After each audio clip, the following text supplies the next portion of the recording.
Start your week smiling with your friends, Kathy Zant and Michelle Frechette. It's time to get ready for some weekly motivation with WP Motivate. Happy Thursday. Happy Thursday, Kathy. It is Thursday. It is is Thursday. a happy Thursday. Yeah. My hair is doing nice things today, so we'll You call have it a happy hair. Thursday. You have happy hair today, too. Happy hair Thursday, yes. Exactly. Oh, my goodness. Yeah. How are you? I'm doing well. And how are Yeah. you? I've got a lot going on right now. So, just by sheer volume of the things and the pressures on me, I am having a huge anxiety day, but I'm Ooh, powering through it, which is a good thing, right? So I'll get through it. good. I'm purchasing my condo tomorrow. Like the condo that I live in and have lived in for 3 Yeah. years is being purchased tomorrow. And I've never purchased a home by myself before. And so a lot of anxiety comes with that, but I will get through it. And then I will drink champagne and toast to my singlehood of accomplishment and doing things on my own that I never thought I could do before. So there you go. Awesome. That's great. Yeah. Congratulations. Thank I will you. Thank toast you. to you as well. I appreciate it. Everybody that's listening right now, this is your opportunity. Toast me tomorrow. Have a drink. If you drink, get a little tipsy, whatever. It's going to be a Friday. And so, yeah, do whatever you got to do. But I wanted to talk today about vulnerability. Because I think, especially as women, right? I think everybody for sure. When I say I'm speaking as women, because that's what I am, that's where my experience comes. But I think, especially as women in business, we feel like we have to put on this brave, not brave facade, but like polished facade. Like we always have to look like, yeah, like that whole idea, like be cool like the duck, but paddle like crazy underneath. Like you Yeah. see a duck move just so gracefully across the water, but their little feet are going like underneath to paddle them forward, right? hmm That I feel like we have to look like the duck, but we have to work our mother effing legs underneath there to get wherever we're going. And so that means that sometimes we hide our vulnerabilities, right? Yes. Like we're human, we have vulnerabilities, but it's hard for us to show them because things that, like get put, well, she's emotional because she's a woman, or gosh, she must be on her period, or all of those stupid things that men say to excuse and put us down for our behaviors. When men are also vulnerable, men get emotional. It's just that I cry and they punch a hole in the wall. Now those are extremes. I know not every man has punched a hole in a wall, but like that's kind of the extremes of it. So I want to talk about a story, something that happened over the last month, and share with you. And then I know you'll have some things to say about it too. So I, as everybody knows, am part of Underrepresented in Tech, and we have a podcast, and we also have a newsletter that we put out every month. And next month, Sama is going to take over the newsletter. Like we do every other month, I mean. So she'll do next month's. But I didn't want to dump everything on her in her first month of contributing to the podcast and the project. So I did the newsletter. I did the one last month where I had like a picture blacked out, like because I hadn't announced who she was, like, hey, you'll have to tune in and all this stuff. Well, I get an email after I sent out the newsletter last month. I'm just going to read part of it. I wanted to let you know that your newsletter isn't accessible. Today it was the first one, and yes, it has all the headings distinguishing the chapters, but all images are unlabeled. And overall, there are a lot of capital meaningless links like learn more, click here, or similar. A site, and that's one thing, right? Like that was good feedback. Sure. And then here's the part where I felt indicted, right? A site wanting to represent underrepresented people should be the best accessible example for what concerns web content accessibility guidelines in its products. And then this person goes on to say, I'm sorry for this feedback, but I would feel more welcome in a more accessible environment. And I did reply to her and say, I welcome the feedback. I didn't say the part like, that's so hard to hear because I don't want to be the person that's doing those things. Right. But I will endeavor to do better. And after next month's newsletter, please feel free to let me know if I've still missed the mark. So when I put out the newsletter this week, or I think it was last Thursday or Friday, I took a big deep breath and I fine tooth combed that thing. Like there was no like read mores, there wasn't any click here's. Every single image had an incredibly descriptive, Mhm, alt text on it so that no matter where you landed in that whole newsletter, nothing should be inaccessible to you. mhm. And so I replied to the person, I guess it was no, yeah, whatever day it was, I don't remember. I'm looking, I feel like March 23rd. No, it was in Italian, so it was on April 23rd, which was just Monday, right? Or Tuesday. I said, we just sent out the April newsletter. I focused on the feedback you gave us last month. I hope you find it more accessible, but please let me know if I missed anything. We will continue to strive to be accessible. And they replied back and said, it's much better now. Let's keep in touch. And so I said, excellent. That's cool. Thanks for holding me accountable. I'm always trying to do better, and progress makes perfect. Well, eventually. But and that felt vulnerable just to have that conversation, right? Like that was one of those Sure. things that just that in and of itself felt definitely felt of like a vulnerable thing. But I thought, you know what? If I really want to help others do better, which as you know is one of those things that I like to do, I tweeted about it. So I went to Twitter and I said, last month I sent out a newsletter that wasn't as accessible as it could and should have been. I got a note from a blind woman who told me what I needed to do better. This month, she told me it was better, and I told her I'd keep trying and to keep holding me accountable.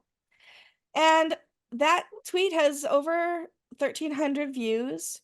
It's been liked 69 times, retweeted, and 7 comments under it, where people comment and say, that they need to do better. And are there any tips that I could share? And thanks for the reminder. And, that they've discovered that some of their social accounts, like, don't have the way that they're posting doesn't have accessibility built into it. And what could they do to do better? And so I thought, I kind of hate tweeting that I effed up, right? Like, look, I made a big mistake, everybody. Look at how much I am not that polished person that everybody expects us to be online. But in doing so, all of these other people have been reminded that accessibility matters, and some people have sought guidance on how to do accessibility better. And so in certain situations, I'm not saying be vulnerable about everything everywhere online because I don't think everybody wants to read about everything in your life either. But when you can choose to be vulnerable about things that matter and can help others, I think it's a good thing. And I wondered your thoughts on that. I agree. I had to mute myself because the dog is like right here. I don't know if you heard him. No, I didn't.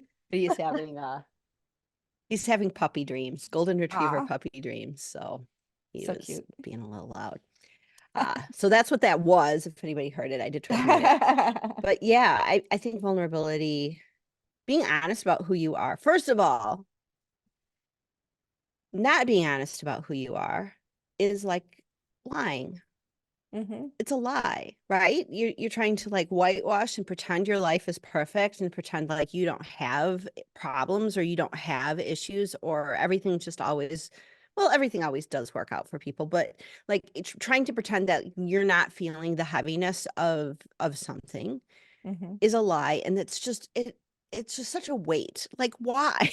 Like why Right? carry the lie? Why carry the charade of pretend that life is different than it is, where, I mean, some people have said that, all the crap that I've been through, that I'm stoic about it, or that I'm very honest about it. And I have had my moments where it has been a very long time since I have dropped to my knees crying, why me? It's been a long time. I have had those moments though, Hmm. but um everything's just it's temporary. So why make such a big deal about pretending it doesn't exist? Like be okay with it. Now I don't like when life is heavy. I had some heavy moments this week, blame the full moon. I didn't go to social media with it because I knew, first of all, I knew it was like full moon. I know, like, I'll probably feel better in the morning after a sleep. The stupid moon, probably crazy people everywhere too. So I just kind of like dealt with it and just kind of meditated on it. And sure enough, I felt better the next day. So I didn't want to like go out and like Like, I don't think we like Twitter isn't therapy. It's not the right place No or matter how many venue times for people try to treat it that way, right?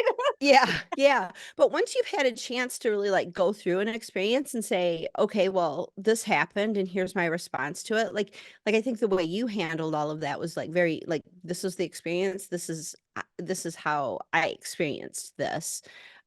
Once you've gone through it and you can kind of do retrospect on it when you're not in the thick of the emotions with something and you can really be of service with it, I think it's a service to other people to be really Mhm. honest about what it is we go through and to be honest, like, hey, this thing happened and being vulnerable. I can't remember. I know Brene Brown, is that her name? Brene, huh? Uh she has that one TED talk about vulnerability. Mm. And I can't remember like the crux of it, like what was, but I've just known, like just being really honest about who I am and what I've gone through in my life. Um, I just did a video for the work YouTube channel, and it's about procrastination because for no reason whatsoever, I waited until April 14th to do my taxes. I had all the numbers. I kind of knew what were the way things were going to go, plus or minus $1,000. I'm like, Mhm. I could have sat down anytime between January 31st to April 14th. I could have sat down anytime to do it. Why did I wait to the last minute when I had other things to do? Right. I contemplated about that. And then, I'm dealing with all the stuff around the house and there's lots of stuff I'm procrastinating on. And so I really wanted to like talk about how we get motivated to get through some of that stuff. So I'm like, all right, let me think through how this works with like motivation code and stuff and how do I be of service? And I used myself as an example. I talked about not getting my taxes done until the absolute last minute, Yep. which is like, makes no sense whatsoever. I talk about like the garage books and everything I've got to go through. I talk about like at the end, I talked about like being like knowing yourself, like going through procrastination and dealing with procrastination is an exercise in better knowing yourself Mhm. because it's going to bring up perfectionism.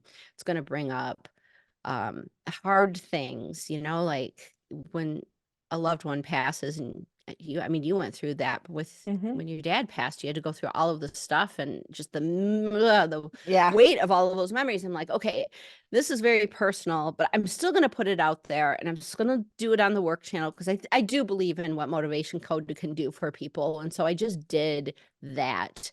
And it's very vulnerable. And I edited out just a tiny little bit of it not because I was trying to like whitewash it, but because I felt like it was repetitive. Mhm. But I just like, now I'm done. I'll never watch that video again. Hopefully it helps somebody else, but I'm never going Yeah, to talk about that again. It's just like, I'll work through it, but hopefully me being vulnerable helps someone exactly. get through their And own even stuff. I had a one-on-one meeting with somebody yesterday who wanted my input on a particular situation. And this is somebody that I don't know well. This is somebody who I met at a word camp 6 years ago, maybe, Hmm. who literally reached out to say, "Can I get your take on something?" Send her my calendar link. And like she basically the flowery language at how much she admires me and the things that I do was it was humbling for sure, right? But it also made me think of the fact that if people think of you when you have a large position in the community as somebody who does things so perfectly all the time, it is beneficial to show people that you fuck up sometimes too, that you are Yeah. not perfect, that you Yeah. strive to do things to help other people all the time and to do the best for your company and to do the best for your job and for your family and all of those things, but that we're not perfect people, that we make mistakes. And if it's okay for me to make a mistake and be public about it, you should be okay to make a mistake too. Yeah. So Yeah. even at the very basic, to just show that no matter who you are a human being who makes mistakes. When I was in college, I'll never forget, like, I was what, 17, 18, I was 18 years old when I went to college.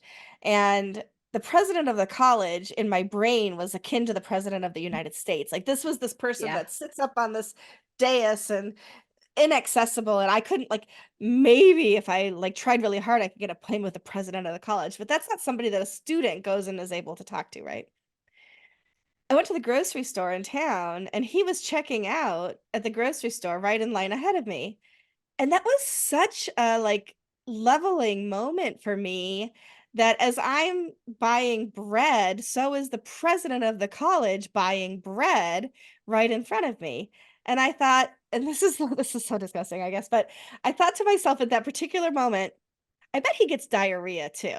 Like to me, diarrhea is like the most human basic experience that you can be like, I can't even leave my house right now. My stomach is so bad. Yeah. And like, if the president of the college can get diarrhea, because we all get it, right? I mean, we've all had it, then that is like the most like equalizing thing that I could think of. And that's when I realized that people are people. We hold Mhm. different positions, we hold different authorities, and we definitely hold different responsibilities. But at the most basic level, we're all born. At some point in our lives, we have diarrhea, and then at some point we die, and that's it, right? So I Yeah. probably should have just Yeah. kept And we, stayed with the buying bread thing, but you you know what I'm saying. yeah, totally. I remember like seeing teachers like they're out of context. That happened to Claire too, and she was just mortified. And I just like when we lived in this in Shasta, when we lived in this small town, that was to the kids because it's like it's 3,000 people in a town. Mhm. You're going to see the teacher at the grocery store. It like Right. is going to happen, and they would just be mortified that the teacher would be there. Like, how could they even they're not Don't allowed to they be don't they human. live They're at not school? allowed to Aren't they buy bread. required to be there all the time? Yeah, exactly. They're Oh, basically that's on so funny. lockdown for the rest of their lives. It's so funny to me Exactly. though. But it's true. It's like, well, and you think about my husband worked when he was worked with a lot of celebrities and people in the public eye. And so I was exposed to a lot of people who um, you know, movie stars, rock stars, whatever. And they were all just people too. Yeah. And the funny thing is they all had problems too. Yeah. They all like got pissed off for no reason. They all did things that they all still had like their patterns that they needed help with. And Mhm. so like Milo, hold on. Let me just he's mad at the cat. He's mad at the Oh, cat. I'm gonna have to. that's so funny. I have a brand new chair and my cats have decided that they like to sleep in it, and I had to use like 7 of those tearaway sheets on the lint roller to literally Yeah. clean the chair that I've had for 1 week. So I understand pets. Oh, Yeah. it's like a zoo. We've got naps over Mhm. here, and then uh I just switched the cat's food, and so they're Uh-huh. all a little like spunkier. They're like, Like, what's going "Oh, on? I'm feeling better now. I'm not going to throw up on the floor anymore. This is great. I'm feeling great." Like maybe I could even go outside. The dogs get to do that, and I'm like, "Yeah, I don't think so." But they've been like a little bit on the spicy side because they have more Gotcha. energy now, and Yeah. so the dachshund is not used to that. And he's like, "What is up with her?" Especially the older cat just despises the dachshund, Oh, and that's the funny. dachshund takes a personal affront to that. So just the fact that she's walking by, he's like, raising the Mhm. alarm. Oh, Why did that's I get a funny. dog? I mean, he's cute, but He is. they bark and they're just spicy dogs. So, I whereas hear the you. golden is, he Just never chill. barks. They're just He's chill. super chill. Goldens are chill. Yeah. But point being, Yeah. everybody's got their stuff. Yep. Celebrities, they are human. Guess Mhm. what? Celebrities. Do you remember that Japanese book? It was a kid's book called Everybody Poops. Yes. It's just Yes. so that's like my thing is like celebrities poop too. Mhm. they Yep. they are not perfect, and everybody's like, oh, Swift, like, yes, mad respect for the music, mad respect for what she's built for herself. I respect like what she's done. Many people who are in the public eye, I respect them, but I don't play the game of fawning over. I Yeah. cannot be a sycophant. I'm just No, because every piece of food that she eats has to come out at some point, and so that makes her human too. It does, yeah. And that happens in so many places, like in organizations, you'll get like, oh, well, like everybody's like fawning over like a CEO or a leader or whatever, and just like, oh, like so and so is so cool. Like, and it's just like they are also human. Guess Yeah. what? They poop too. Yep. Your boss poops too. Your They boss has do. problems. Your boss probably goes to therapy. Everybody has it. But then there's Yep. like this whole thing of like, let's pretend we're perfect and everything is fine. And every Twitter message Mm-hmm. is like me, at the living the peak of my life. It's just like, I know that's not true. You poop Exactly. You do. And you pee. And you've probably vomited. Yeah, like and diarrhea. Like, diarrhea. that is not going to be the title of this episode. No, no, no, please no. Everybody Ah, poops. No, I'm not everybody going put there. we'll come up with a good title for it. By the time this is published, you'll all have seen that that's not what we chose. Or or maybe it is. I don't know. I hope not though. I'm leaving that in your capable hands, Kathy. Okay. Yeah. It would be But yeah, funny, but but I yeah, mean, not perfect. but vulnerability has its place. It Um, does. I cringe at some people at the way some people choose to display their vulnerability. Um, things that I've seen in social media, things that I think, oh, honey, you should have kept that to yourself. But it it didn't benefit me, but that doesn't mean that perhaps it didn't, help somebody else out, or at the very Sure. least help the person who posted. Like they're welcome to Yeah. post their thoughts and things that help them move forward in life. But but yeah, I think there is an art to it for sure. Yeah. Well, speaking of, I mean, if you look at Taylor Swift, like her album, I listened to it last week. That was like one of my projects for the weekend is like, okay, I'll listen to this. And there's a lot of vulnerability and a lot of like really raw language and a really raw emotions that she was dealing with and she took those negative experiences and she turned them into art and then goes out, and is living like her perfect life. So she's being vulnerable, but she's controlling the narrative of how she's vulnerable. And I can have some respect for that, like, because she is explaining, that she has gone through difficult things and, that she cries and Yeah. that she's happy and that she's human like all of the rest of us. But then, when she's selling, I Yeah. guess, she's controlling the narrative of how Yes. how her vulnerability, and I don't Mhm. see anything wrong with that. I mean, I Mm-mm. I would hate for if I were a celebrity and like I don't know, what are People magazine like Right. controlled the narrative of what's going on with Right. me. Yeah, Right. like no, I would like I'll share my vulnerability the way Right. the way is comfortable for me. So I think it's really important to not like to really be cognizant of like how you're sharing and what your intent is in sharing Hmm. it. If it's your Yeah. art, if it's there to help people.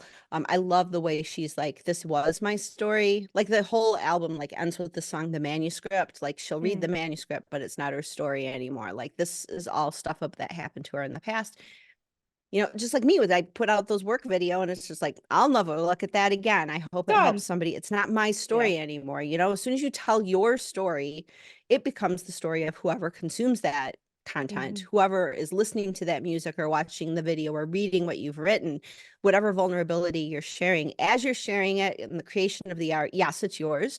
But then once you publish, once you put it out there for the world, it's not yours anymore. It becomes everybody else's. I agree. That's true. And you no longer control how people consume it, how they hear it, what they think Yeah. about it. It's it's out there and others can take from it what they will, for sure. for example, I was just looking for tissues. If you saw me like digging through bags and everything on the screen, my Yeah. vulnerability at this particular moment in time is my nose is running and I don't have any tissues in my office at all. And I've been looking, but just gonna sniffle, I guess. But but yeah, we can't control how other people see us, but we can at least control what we say and what we put out in the world. And Yeah. thankfully, the woman who emailed me about that newsletter didn't do it on Twitter. She could have called me out publicly, Yeah. which I still would have been receptive, but it wouldn't have given me an opportunity to reflect and respond if she had done that publicly, as opposed to now I was able to reflect, correct, and respond, and then share the story from beginning to end, or, ongoing, of course, but like from being called out to what the corrective action was and the feedback after that, which is a much Yeah. better narrative and much more, I think, edifying for other people to be able to learn the whole process as opposed to just calling somebody out and not having an opportunity to make a correction for it. So anyway, Right. so those are my thoughts. But Yeah. it's also, you Yeah. have to have a comfort level with what you share and how you show that vulnerability. And I think that there's a level of maturity that comes with that. And I don't mean age, right? Like sometimes maturity comes with age and sometimes you're mature at 9 years old, right? Like it just depends, but there's a certain level of self-reflection and maturity to be able to share vulnerability in a very positive and growth mindset way, if that makes sense. Yeah. Yeah. Well, the intent by which you share it, I think, is Hmm. really important. Are you sharing it cathartically or are you sharing it with the intent of helping someone else? Because whatever you just went through, there's going to be other Hmm. people who are coming along who are going to go Right. through it too. And Hmm. being able to help other people, I mean, that's what Yeah, we're all about anyway. exactly. If you can learn from my mistakes and don't have to learn from your own, more power to you. Yeah, So exactly. awesome.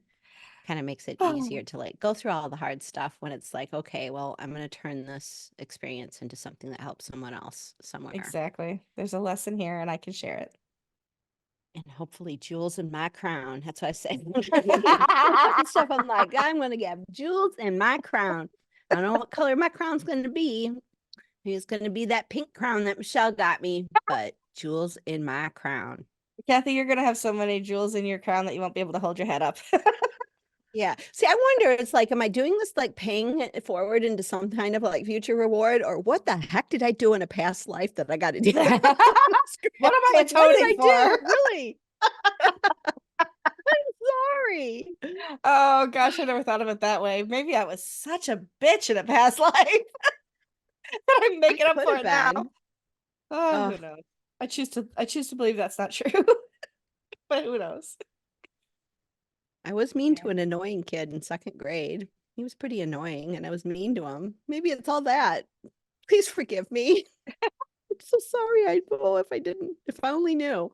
So There, kids, be nice to your classmates. You never exactly. know if you'll end up with a stroke patient in your bedroom.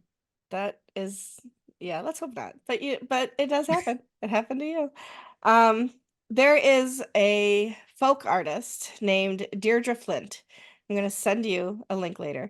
But she has Okay. such amazing, it's like she's not only just a folk artist, but she's a humorous folk artist. Like she has a song called The Boob Fairy and how like she's flat chested and the boob fairy never came for her. And like she has another one about being a cheerleader and things like that, and how she was never a cheerleader except in her dreams. And she has one called Past Life Regressed. And she's like, everybody was Cleopatra in their past life, Yeah. but she was Mugwort. So like the whole idea of so I'll post a link to that if I can find a YouTube or something. I'll post that in the show notes as well. But yeah, well, whatever your vulnerability is out there, whether you choose to share it or not, I hope it's a growth opportunity for you as I'm finding mine to be for me. And that if you have an opportunity to share to help somebody else's life maybe a little bit better, that you are confident enough in yourself to be able to do that. So, yeah, thanks for listening. Thank you, Kathy, for always listening. I appreciate it. Thanks for showing up and this is just so much fun. So It thanks is. for It being is. here. And we have at least one listener because they tweeted us about us this week. So shout out, Mike, if you're listening, shout out to you for hanging in there to the Yeah, end. Thank shout you out to for your- Mike Hindle. He's one of our cadence people, and Yeah. like I'm talking about cadence like I'm still, Oh, yeah, it's still I ingrained in still you. Part am of your though. you are I still am a cadence person. I think once a cadence person, you're always a cadence always. That's person. right. It's just such a good community. So yeah. Yeah. So shout So out to all of you cadence people and especially Mike. stellar people and post status people and all of the brands we rep. Yes, Your exactly. list is longer than mine. It's because I still work at Stellar. Anyway, we hope everybody has a great week, and we'll see you next week where we'll get up to some other shenanigans, and hopefully, maybe not about diarrhea, but we'll see. We'll see. There's no guarantee. Anyway, bye. Bye. This has been WP Motivate with Kathy Zant and Michelle Frechette. To learn more or to sponsor us, go to WPMotivate.com.